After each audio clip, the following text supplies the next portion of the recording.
बोला बोला शंकर भगवान की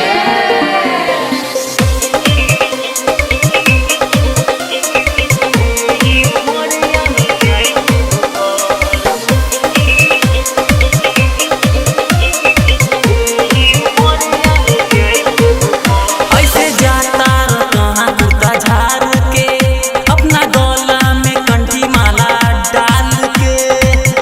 एहो चलो ना बाबा के दर्शन करा के लाई। ऐसे जाता कहाँ कुर्ता झाड़ के अपना गला में कंठी माला डाल के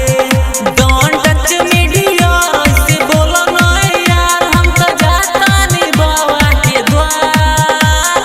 चढ़ता सावन उठा के कंवर एही उमरिया में जाई देव घर चढ़ता सावन उठा के कंवर एही उमरिया में जाई देव घर।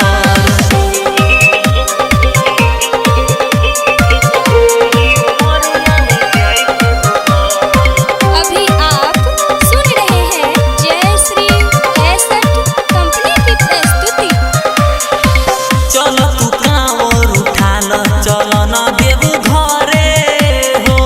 रहले उहाँ त बाबा रहले भोले दानी हो चलो तू कांवर उठा ल चलो न देव घरे हो रहले उहाँ त बाबा रहले भोले दानी हो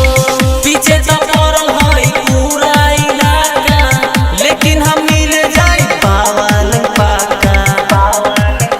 हमके नइखे कौनो डर हम तो जाइब देव घर बाबा करी है हमर रक्षा चढ़ता सावन उठा के कंवर एही उमरिया में जाइब देव घर चढ़ता सावन